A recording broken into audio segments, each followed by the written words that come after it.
You're listening to the 49 Carats Podcast, a 49ers Goldmine production with Stephanie Sanchez.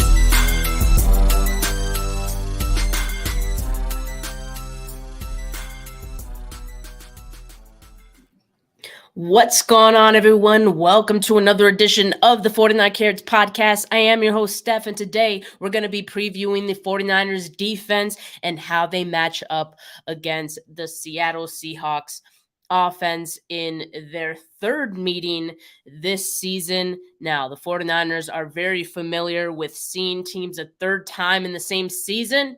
Happened just as recently as last season in the NFC Championship game, and we remember how that turned out. So I really don't think the 49ers are going to be overlooking the Seahawks in this game just because they beat them two previous times. Kyle Shanahan and D'Amico Ryans pretty much have the same mindset that it's not about beating them a third time. It's the only job is to beat them on Saturday. So that's what's on the 49ers' minds right now. Yes, Destined won 1981 in the comments says, guess I'm first. Yes, you are first. Thank you so much for joining the live today. Make sure you subscribe to the channel if you have not yet. All right, let's just get right into it. Let's look at some of the practice reports, or not some of them, the practice report for today. It is January 11th, Wednesday. The 49ers, for the do not practice, Jimmy Garoppolo, and I believe Ambry Thomas as well. Besides that, it seems that they're pretty healthy. And on the Seahawks side, defensive tackle, both of their defensive tackles, actually, Al Woods and Shelby Harris were do not practice for them today as well.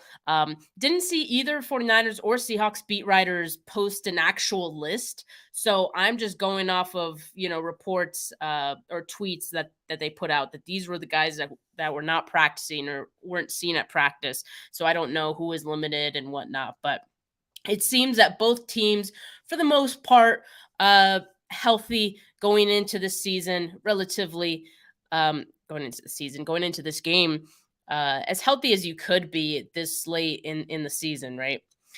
Now, let's talk about the Seahawks offense, okay? Because, again, this is the third time the 49ers have faced them. The 49ers have done well in those games, but we're not going to overlook that the Seahawks either. So, let's see here. Let me just remove this so you guys can see all of it. Let's go over it.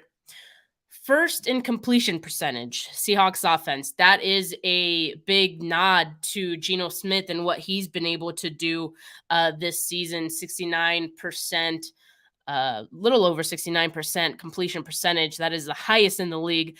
Seventh in average yards per rushing attempt. So they're pretty efficient.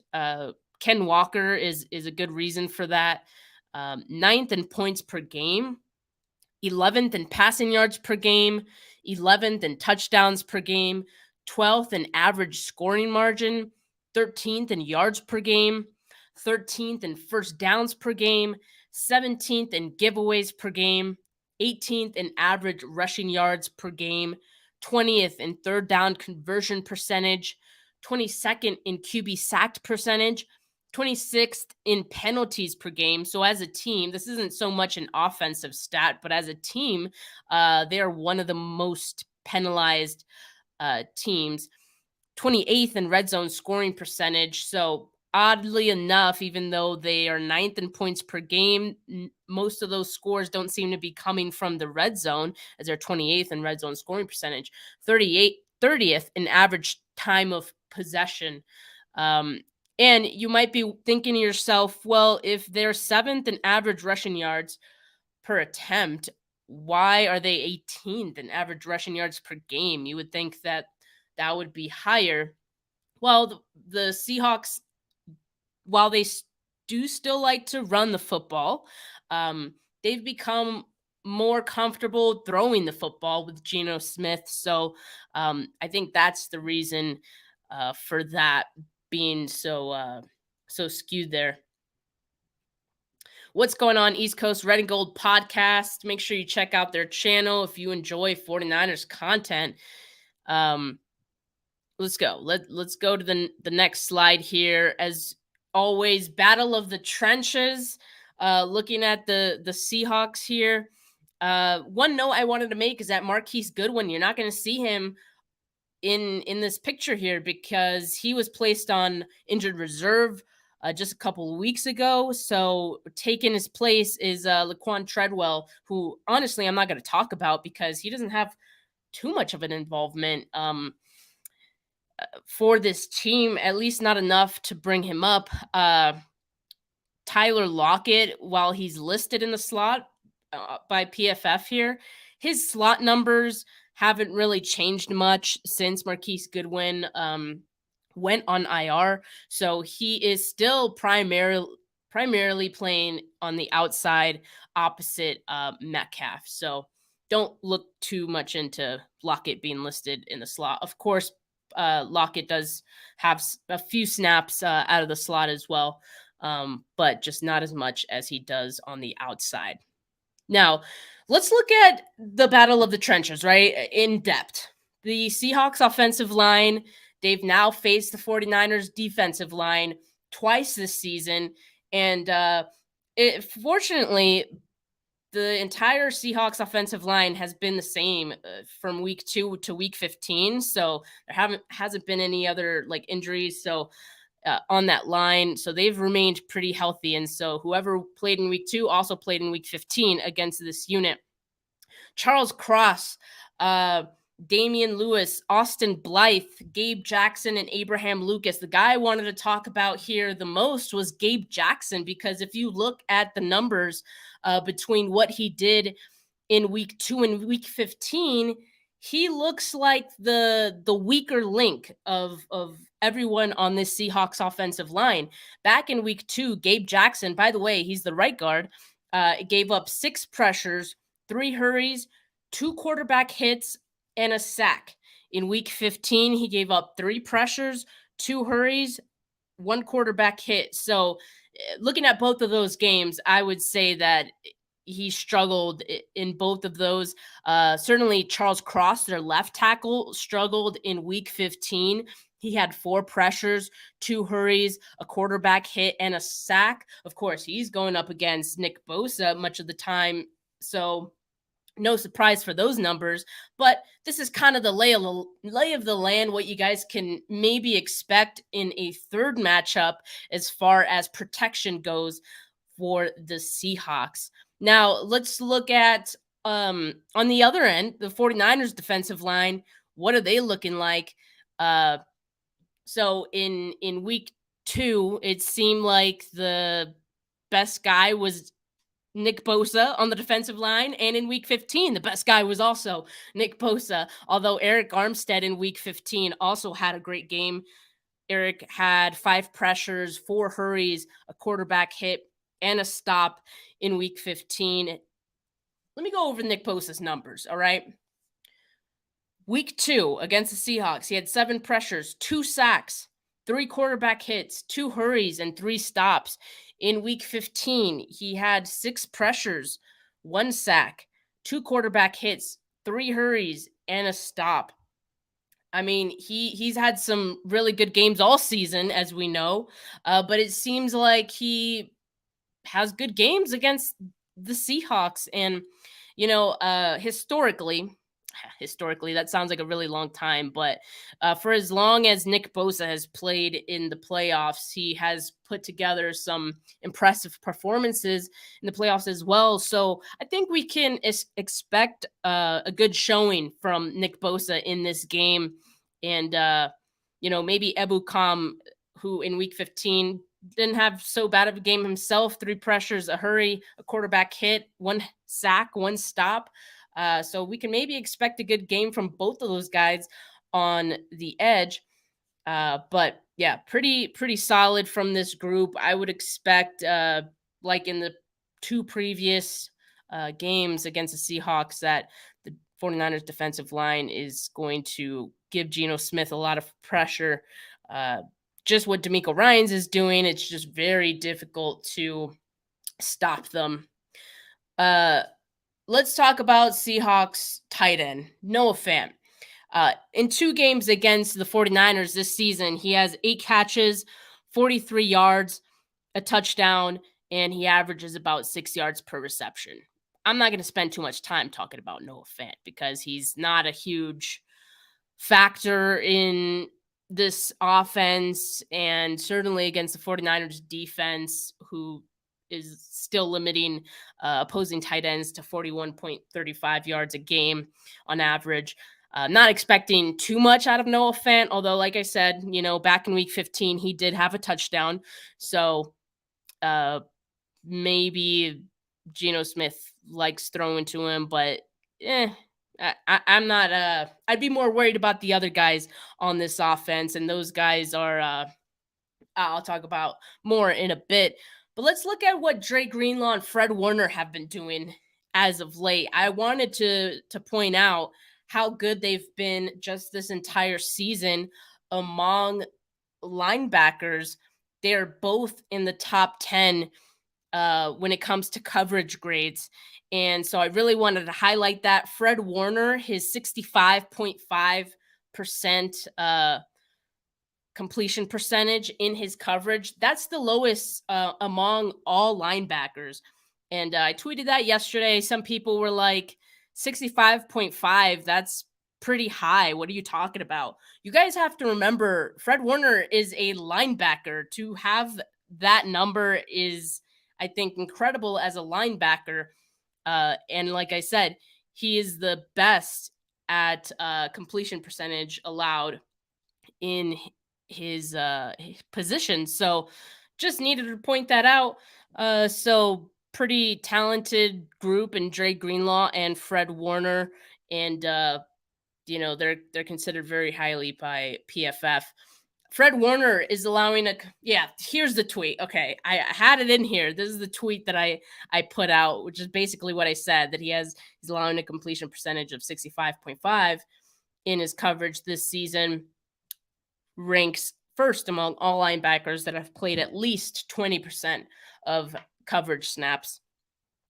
So Fred Warner's doing his thing, and that's why a lot of tight ends aren't exactly putting up a bunch of numbers against this 49ers defense.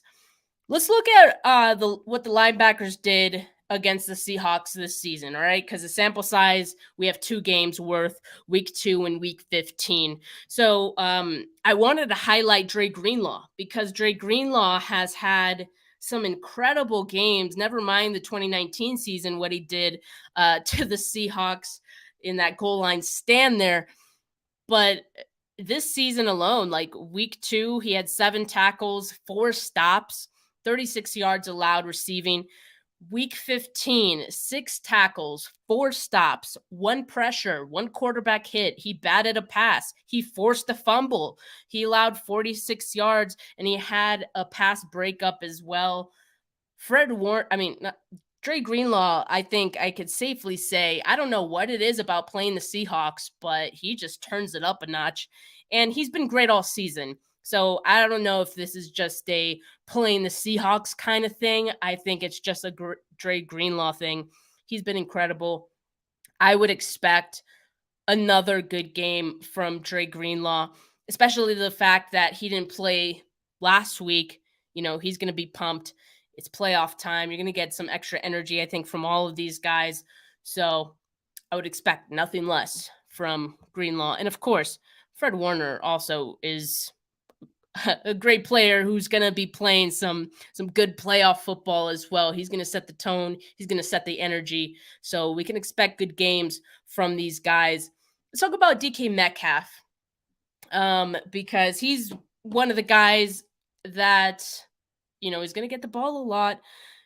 I said Noah Fant, probably don't need to worry about him too much, but DK Metcalf is one of those guys who he's the apple of Geno Smith's eye, along with Tyler Lockett. And so both of these guys are going to get a lot of targets. Let's look at what he did in week 2 and week 15. In week 2, he got 6 targets, caught 4 passes, but only had 35 yards. Now, remember, this is when the 49ers had both Charvarius Ward and Emmanuel Moseley. So on both sides of the field, they were hard to throw against.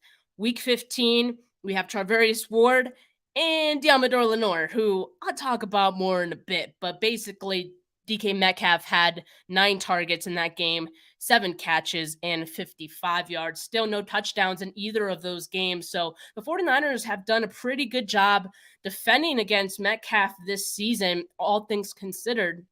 And I would expect that to continue. Charvarius Ward seemed to be in DK's head last week. Here are the numbers of DK Metcalf and Charvarius Ward this season. So Charvarius Ward back in week 2, he was targeted 6 times and allowed 5 receptions, just 53 yards. But back in week 15, I thought he did an even better job against DK Metcalf. He only allowed 33 yards and he had 2 pass breakups.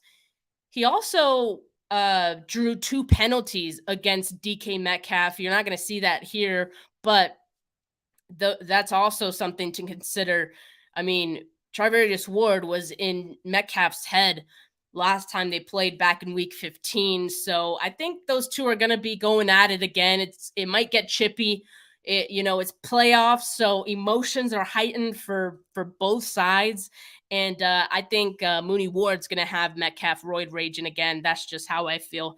But looking at, and sorry this is so tiny, but I was asked on Twitter if DK Metcalf, seeing as how he didn't produce big numbers against Charvarius Ward, in week 2 and week 15, would the Seahawks counter that by putting Metcalf in the slot? Well, I don't particularly think so. If you look at his numbers in the slot, and it's pretty tiny, so I'll try to articulate this as much as I can. His highest number of his snaps out of the slot were in week 6 when he played the Cardinals, in week 9 when he played the Cardinals, and in week 18 last week against the Rams. Each of those times he had upwards of 13 snaps out of the slot, which is, I get more than his normal amount. It's still, he's still working primarily out of the outside. So I really don't think that they're going to try to put Metcalf in the slot exclusively to try to get him away from Charvarius Ward. So they might here and there, but I don't see it being part of their game plan. Now, let's look at Tyler Lockett, the guy on the other side, right? So he's also just as lethal as a receiver. But back in week 15 against the 49ers, he had 7 receptions, 68 yards. On the left here for the YouTube viewers, you can see his route chart from Next Gen Stats. And here on the right, you can see his numbers from week 2 and week 15. In week 2, he was targeted 11 times, and he had 9 catches, 107 yards. So he had a pretty good game back in week 2. In week 15, he was targeted 8 times, 7 catches, 68 yards. So altogether, I would say the 49ers defended against the Seahawks a little bit better on the back end in that week 15 game, yardage wise. So I don't know. Does this trend suggest that they would do even better in this third game? I don't know, but I think there's some positive here from what we've seen in week 2 and week 15. Now, just because this happened in week 2 and 15 respectively, it doesn't necessarily mean that it's going to be the same or similar outcome in this game, but it would show that there's a good chance the 49ers, this is a favorable matchup for them. Now, here's a guy I want to talk about, Deommodore Lenoir.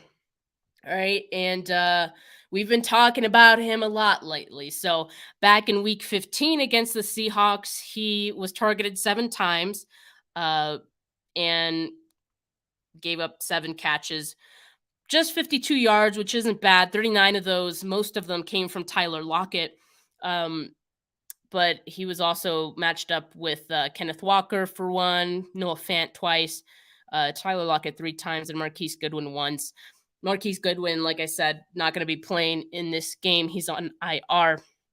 These last few weeks for Lenore have been rough, all right? And I've pointed that out, and even D'Amico Ryans has pointed that out. He kind of, well, actually, I don't remember if he called out Lenore specifically. I think he called out Hufanga, but Lenore was figuratively called out by the Raiders in week 17 when he gave up 108 yards. And I think since then, there's been a microscope on Lenore, both from the fans' perspective and I think opponents as well. Like we've kind of been seeing this trend that Lenore is getting a lot of targets. Now, I will say that part of that is attributed to the fact that on the other end, you have Charvarius Ward, who is one of the best corners this season, certainly on the 49ers. So naturally, teams are going to target Lenore because they know he is the weaker link of the two. And you got to remember, too, teams can't run the football on the 49ers for the most part, right? So they're going to throw a lot. And so these receivers, this secondary is going to see a lot more targets because of that, just, naturally. And Lenore is going to get the brunt of that, I think, just because, like I said, he's one of the weaker links on in the secondary.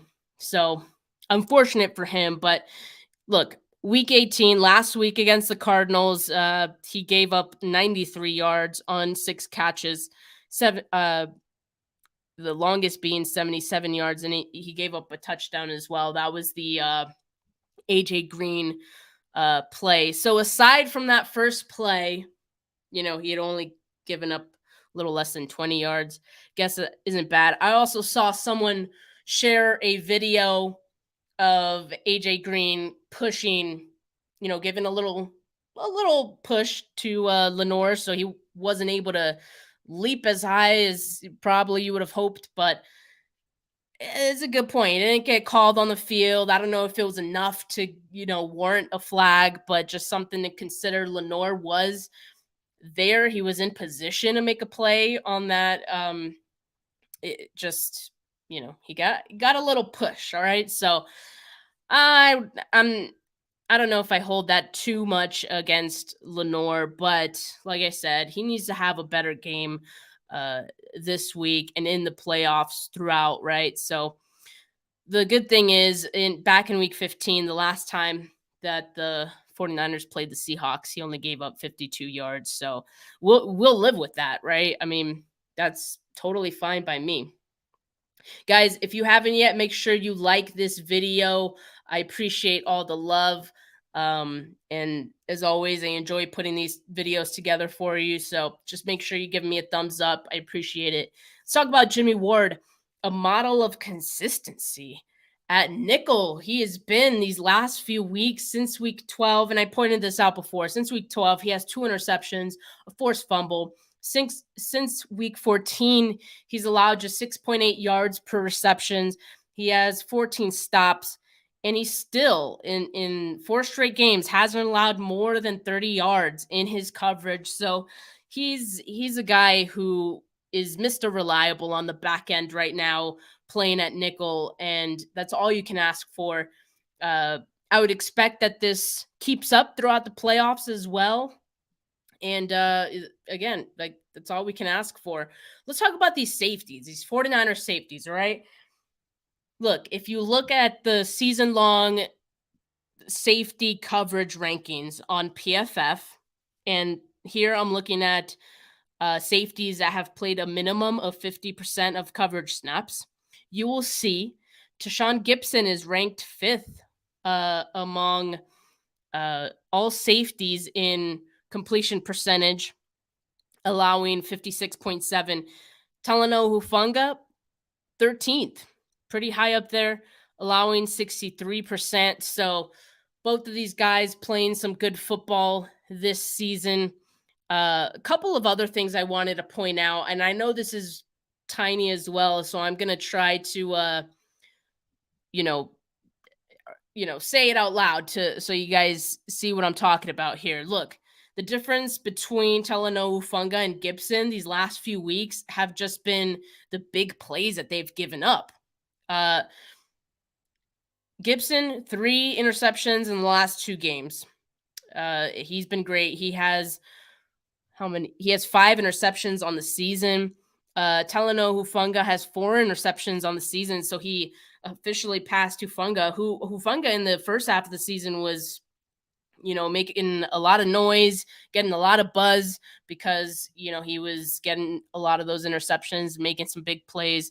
But lately has not been on the right side of the discussion. He's allowed 6 touchdowns this season. And so that's been like the stark difference between the two lately, that Hufanga has kind of had some lapses in judgment. And I mentioned D'Amico Ryans calling him out, and I think that has certainly helped. We only have one game to go off of, that week 18 game. So if you look at what he did in week 18, he had 2 tackles, he had a stop, he was targeted twice, he only allowed 1 catch for 3 yards. That's good. Didn't give up a touchdown, at least. If you look at week 16, he gave up 2 touchdowns per PFF. In week 17, he gave up a touchdown. So I don't know. I don't know if week 18 is enough to really say that he's learned his lesson for sure, but I would only hope that, one, the added boost in it being the playoffs and getting called out by D'Amico Ryans in a presser would be enough to kind of get him back to first half of the season form. Week 15 against the Seahawks, he was targeted twice, only gave up 1 catch, but that catch, wait, 1 second. No, yeah, 1 catch in against the Seahawks. It was Noah Fant. It was a 10-yard touchdown. And so he also had a pass breakup in that game, but, week 15, between week 15, week 16, and week 17, this man gave up 4 touchdowns. So Hufanga definitely got to turn it around in the playoffs, or else people are going to probably try to pick on him too and try to bait him into making mistakes. I would not be surprised, but he just has to be disciplined. That's pretty much it. That's pretty much all D'Amico Ryans asked him to do. He doesn't have to play hero ball. There's other guys on this defense who are just as capable of making the tackle. You don't have to be the first one there, as I always say. Christopher Johnson, what's going on, Chris? He says, the only concern I have at nickel is the Niners haven't figured out a way to defend the slot corner dating back to K1. Yeah, long term, yes, it's a great sign, that Jimmy Ward has played well there. Will the 49ers want to bring him back, and will he want to continue to play at nickel? I don't know. I know they drafted Samuel Womack, and that's kind of the long-term answer for the 49ers. I think Samuel Womack has something in him that he could take over that spot eventually, but maybe just not this season, right? So we'll regroup on nickel, this offseason and see how that shakes out. But I agree. It's kind of been one of those positions for this defense that hasn't been figured out. So, but I think, Jimmy Ward's been doing an admirable job. So, but good insight there. Let's talk about moving on to the next Seahawks offensive guy. We got running back Ken Walker Jr., very talented player. He's a rookie. Early in the season, he was getting some nods for Offensive Rookie of the Year. Still in the conversation, I think. He's rushed over 100 yards in 3 straight games, the last 3 games the Seahawks have had. So they've been leaning on him a little bit more. Back in week 15 against the 49ers, he handled just 12 carries and had just 47 yards. And you can see here for the YouTube viewers, his carry chart, a lot of runs that went 0 to 5 yards gains. So not too much going on there for Ken Walker against the 49ers. I would expect that to continue. But again, the 49ers have to play some disciplined football, make sure they stop the run first, and, good things should come from that. Let's talk about Geno Smith lastly. Geno Smith, he's been great this season, quite frankly, for the Seahawks. And he has a passer rating of 100.9. We already talked about his completion percentage. He's been really reliable for this Seahawks offense. 30 touchdowns, 11 interceptions. He actually threw 2 interceptions against the Rams last week. So that's something. In what week was I think it was week 15 against the 49ers. He was 31 of 44, 238 yards, a touchdown. So because Kenneth Walker only had 12 carries, because the 49ers are so good at defending the run, Geno Smith had to pass the ball 44 times in that game in week 15. And all they got was 1 touchdown out of it in 238 yards. That is the 1 touchdown in 2 games against the 49ers that the Seahawks have been able to score on offense. So not saying that it will be the exact same outcome, but the Seahawks have had some difficulty scoring on this defense.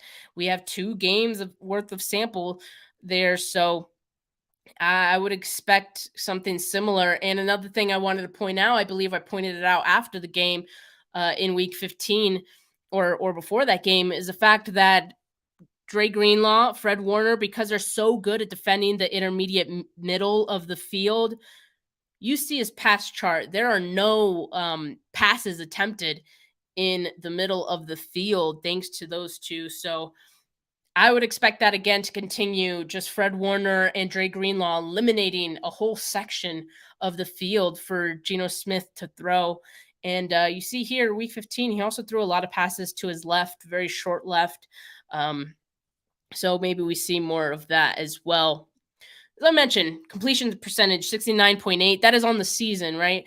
Time to throw 2.8. That's not the fastest. It's not the slowest either.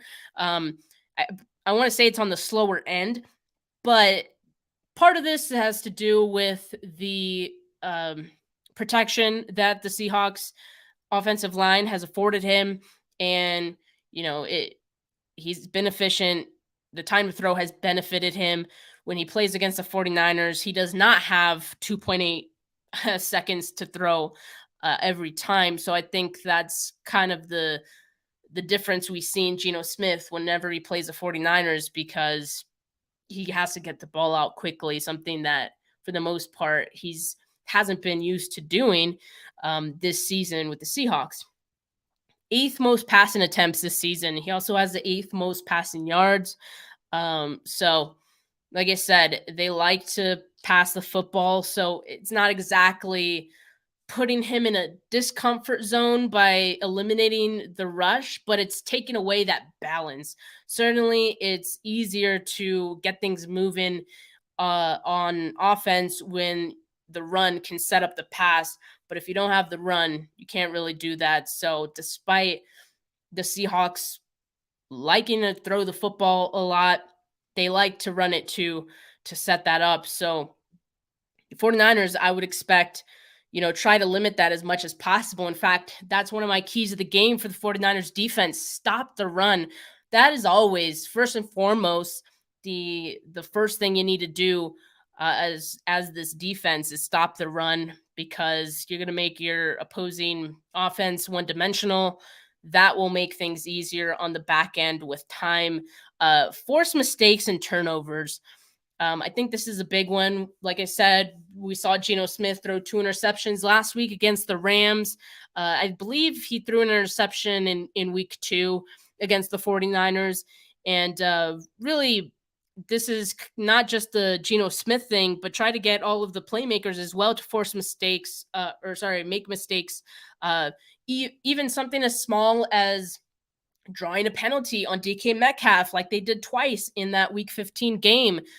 Those are some things that put them behind the sticks, and those are mistakes that they can't afford. So The 49ers defense needs to force them into those mistakes, into getting turnovers. I expect wholeheartedly that the Seahawks are going to do everything they can. They are emphasizing real big that they have to take care of the football this week, because the 49ers defense has been great at creating takeaways in these last few games. They are undefeated when they win the turnover margin. And so if they get turnovers, it's going to be really difficult for the Seahawks to win. But that's one thing that the 49ers defense has to do. Also, limit explosives. I got 4 keys of the game for this defense this time. My third one is limit explosives, because it's one thing that they've kind of struggled with these last few games, giving up big plays, especially early on in the game. Opposing offenses don't need to be given any sort of momentum, any sort of hope, any sort of feeling that they could win or get some plays going up against you. Don't give them that. Don't give them any hope. Limit the explosive plays. I don't want to see any early blown coverages. I don't want to see any early touchdowns for the Seahawks. Limit them. Lastly is get off the field on third down. I've been talking about this all season for the 49ers defense. This is something they have to work on. And I would hope that they get it done in this game, because I think this is a good opportunity to kind of start to get that ball rolling. The Seahawks are 20th in third down conversion percentage. So not the worst, but not the best either. An opportunity for the 49ers defense to put their foot down, get off the field on third down. Also, the fact that the Seahawks are 30th in average time of possession. Again, get off the field, and that should help your offense stay in control of the game. So these are my keys of the game for the 49ers defense. I wanted to look at the weather. The weather has been changing on and off these last few weeks, but what we have seen is that it's going to rain for this game. That could be an equalizer for this game, and it can give an advantage where there's no business being an advantage for the Seahawks, but it could definitely level the playing field, something we definitely don't want. Saturday has a 90% chance of rain. I'm looking at my phone right now. It looks like a lot of the rain going to be in the morning, it looks like, but that could be a sloshy field. That could we'll keep an eye on it. It's Wednesday. There's a few days still before this matchup, so we're going to keep an eye on the weather, and hopefully it doesn't play a huge role in this game. It certainly could if it rains enough. But guys, that is my preview for the defense for this game. As always, I'm going to have my offense preview on Friday. And tomorrow I'm going to have a show actually with Christian, who is in the comments. So we're going to have a show tomorrow, just talk about the 49ers in general and this matchup in general. Paul in the comments says, I think the 49ers check down game is good enough to negate the rain. Yeah, I sure hope so. I think you're right. With Christian McCaffrey, I think it'll be a little bit easier, but I don't know. I've seen this team play in the rain before, and it is not nice. It's kind of ugly. So hopefully it doesn't play a role. All right, guys, make sure you like this video. Make sure you subscribe if you haven't yet. And make sure you tune in to my video tomorrow with Chris. And make sure that you check out my offense preview on Friday. Have a good rest of your Wednesday night, guys. Peace.